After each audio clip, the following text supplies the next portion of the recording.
50% by 2030. And that there are a number of core pillars that will contribute to that growth. And one of the most important pillars, and what we're here discussing today, is this concept of geographic tailwinds, or what we call GT20. The 20 countries around the world where we see the greatest opportunity for accelerated growth and opportunities that we can all capitalize on as three business units. So in our region here in the Americas, there are 3 countries that are part of the GT20. So our GT3, Brazil, Colombia, and Mexico, and that's what brings the business units together here in Colombia. You asked a bit about DHL's results so far this year. I'll speak about the group's result first. You know, undoubtedly, times are a bit volatile in our space right now, regardless of the business unit we talk about, but we delivered what we considered, I think, relatively strong results. Most recently, our Q2 results were released.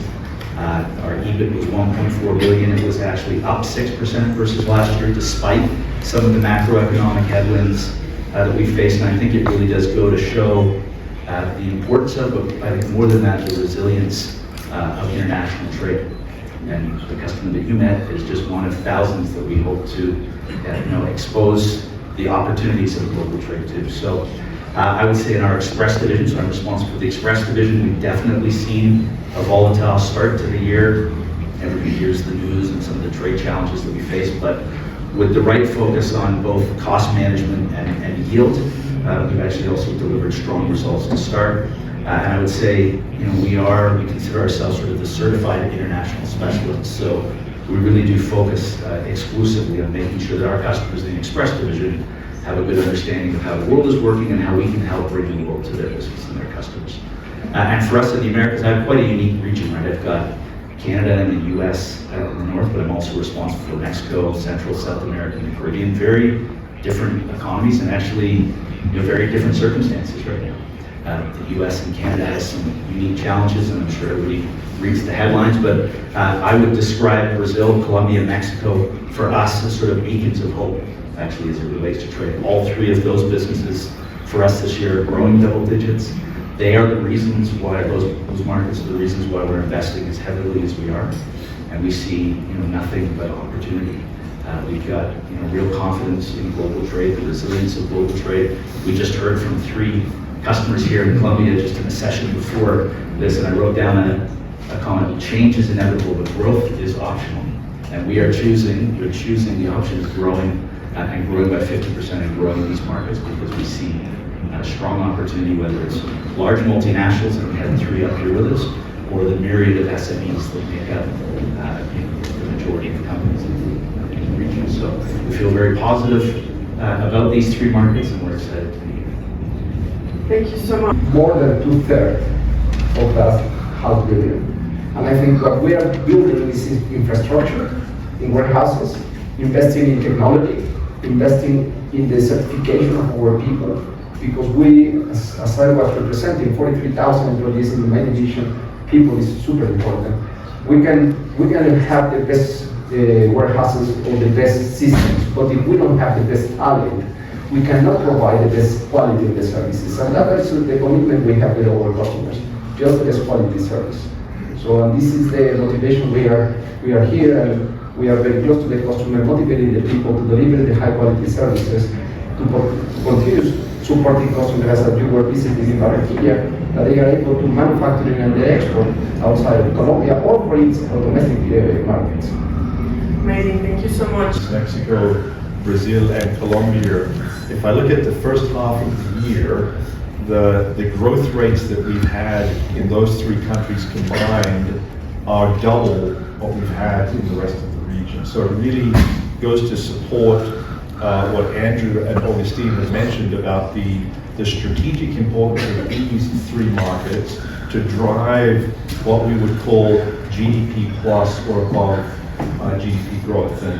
And that is really because of the tireless efforts of the teams that we have. You mentioned the people, and I have the country managers here, Alejandro for Colombia, Eric for Mexico and Brazil, and it's really because of what they and their organizations are doing to support customers to drive those results.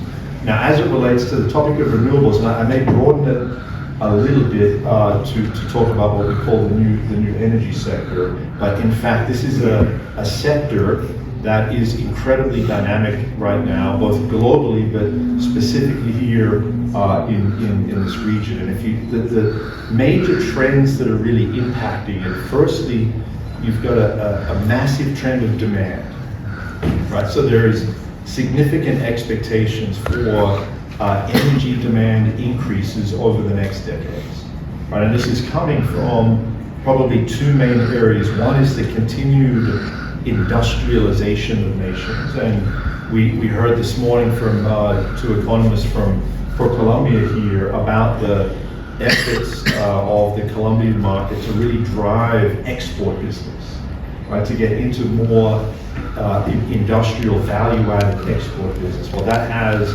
tremendous demand on energy. In addition to that, we have the well-known trend of technology and digitalization and AI and the data center revolution that also is powering and driving significant demand for energy. So you've got this massive energy demand out there. At the same time, you have countries very concerned about how do they meet that demand but also in a sustainable way. Right here in Colombia, you have a very interesting portfolio of renewables. You also have committed 26, 27 to increase capacity 5,500 megawatts of production. In Mexico, ambitious goals by the administration, 45% clean electricity by 2030. So you've got this sustainability imperative to decarbonize, you've got massive demand requirements, and then finally you have this very strategic topic of energy security. You know, particularly in Mexico, how do they become more independent from relying on US natural gas as an example? So what that means is that we see significant investments in not just renewables, but a broader new energy sector across the region. That creates tremendous opportunities for us, because if you think about building out a wind farm or building out a solar farm or supporting the development and the manufacturing of a green hydrogen plant, that is probably one of the most complex logistics requirements that you have. And through our industrial project, it's a very specialized organization that specializes in multi-year logistics for capital projects. So we're making significant investments in Colombia, Mexico, and Brazil in our industrial projects product to specifically support what we think is going to be decades of growth within new energy. I think also behind you here, and I want to add this on this topic, that this is also very personal for us as an organization. Right? We have very ambitious, we've been a front runner in this space to decarbonize global supply chains. We have a net zero target by 2050, and we will reduce to 29 million metric tons of CO2 as an interim target by 2030. This is not easy, and we heard this morning from the customers panel, but it's embedded into our organization, and it's become one of our fourth bottom lines. We talk about provider of choice, investment of choice, but now we've also added in green logistics of choice. So this is a very important topic for us, and I think it's also a real opportunity, particularly in Colombia, to think about how can you then export think about export sectors and export opportunities. How can you export some of your expertise in green energy, in green logistics, into other markets, not just within Latin America, but even into the United States? Thank you so much for that, and congratulations. Conflict in Europe, and this has really impacted global air and global ocean markets, and has dramatically increased the volatility on rates. As it relates to this region here, it also has had quite a dramatic impact.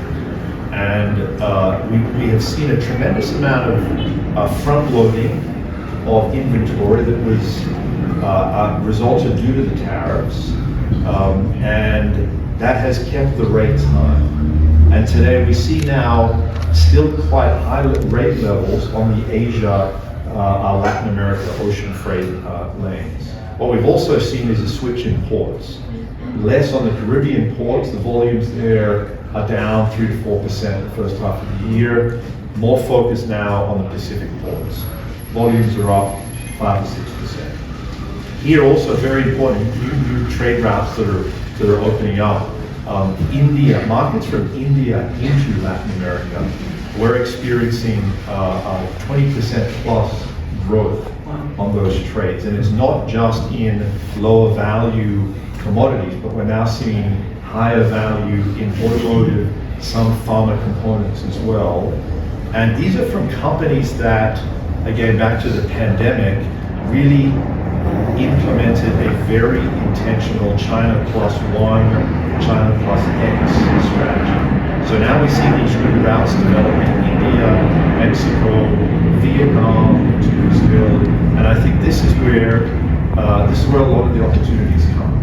At the same time, and to give a real good example on the life sciences opportunity that our colleagues have both mentioned, I think it was 45 days ago we executed 12 charter flights, air freight charter flights, for a large global multinational pharmaceutical provider that was ramping up production in Brazil, and the supply was coming from Mexico. So here's an example of a intra-LATAM trade that is now emerging to support this fast-growing sector that we've seen.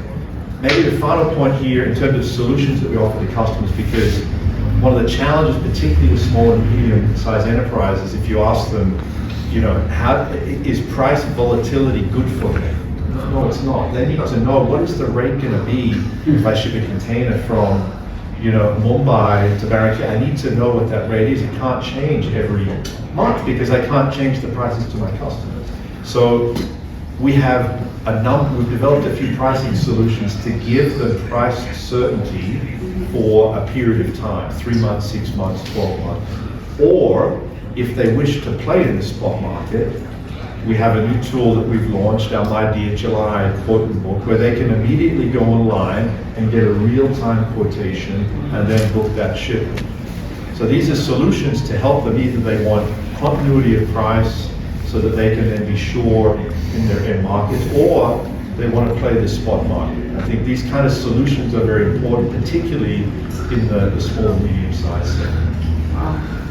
Amazing. I think A little bit earlier in the year, trying to figure out, especially if they're going to be opening up new markets, how do they do that? What do they need to do? What are the constraints in new markets? And also, what are the opportunities? We're seeing some shifts in inventory, certainly. And if you're at the SME level, and I'll share a real life example, we're hearing from our customers that they are actively seeking new markets and new opportunities to export. I would say it's a great time to be in logistics. If you're a supply chain manager in a company, you're probably in high demand as you try to figure this out. I would say overall for us at DHL Express, we typically see in peak season somewhere between plus 30 or plus 40% volume on a given peak day versus a normal day in the year. So it's a fairly significant ramp up, and we anticipate something similar to that again this year. The U.S.-China trade, as an example, gets a lot of the headlines, and as I mentioned earlier, it might be some different views on what the peak season will look like in the U.S., but we've got to remember that represents only 3% of total world trade. With the rise of e-commerce, and in particular the rise of mobile e-commerce, it's opening up markets that haven't been open for. 59% of sales are going to happen on a mobile phone this year. So we really believe that. We're optimistic for peak season. We're going to see perhaps some shifts and changes in the markets where we have higher volumes than we've had before, but overall anticipating peak will be peak. And we'll be planning and getting ready for it accordingly. Great, thank you so much. Many of the customers, of very specific, are the big of the big. And then you have the Buen Fin in Mexico, you have the Black Friday in another geographies. Those, you see the spikes. So So, and we need to be prepared for those, to provide the best services. So we provide services for the big enterprises, the big companies, that the dominant players in Latin America for the e-commerce, that we know the names.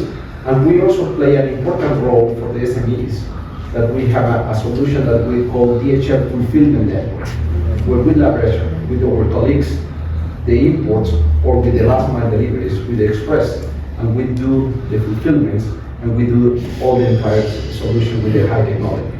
So we help them also to attack the market and attend it with the best service possible to the final customers. Because we see the e-commerce in Latin America, in those three countries, we see we manage more than 650,000 square meters in warehouses with more than 7,000 employees. So we see tremendous volume, more than 400 million units we ship it for e-commerce. Those are in the pure e-commerce, those are in the DHL fulfillment networks or in the omnichannel solutions. So, but at the end, this is what the final customer is expecting. And all the customer, what they are taking care is the customer's expectation and the customer service at the end. So this is the way we are providing the services to the final customer. Because at the end, it's customer experience. So you see how many cars, more than 40% of the cars on the e-commerce webpage maybe are up and running in Latin America because it's the trust about the e-commerce. So I think we are helping the customers to arrive to have a happy customer at the end. So, thank you very much. And so now we see another front loading of inventory. We see more inventory coming in to get in under whatever the tariff rate is going to be. So that said, this is not a typical peak. What we were used to in terms of typical peak was actually multiple peaks throughout the year that were based around, in our business, either particularly new product releases of technology gadgets that would drive a specific peak season, back to school, Halloween, and then Christmas. You had multiple peaks throughout the year. There's no trend that we see this year because of this front loader. The ports of Los Angeles, Long Beach in June and July, record volumes for those 2 months. We typically don't see that. Congestion now back up, that's driving the rates up. You can see the volatility that we talked about before. What we talk a lot about with our customers is making sure that you're accessing multimodal solutions. So you don't just have all of your eggs in one basket, because if there is another spike in demand post whenever the tariffs come into effect, and you don't have inventory in the US, then you'll be forced to air freight, then it will be expensive and you'll be at the whims of the market. So using multimodal solutions, we have a great solution here into Colombia, Mexico, and Brazil, a sea-air solution out of Asia Pacific into Miami that is sea freight and then air freight down here into your markets to give more consistency in terms of transit time and price. And many customers use that solution as they enter into their peak season. But maybe we come back next year and we talk about how did peak actually happen in 2025.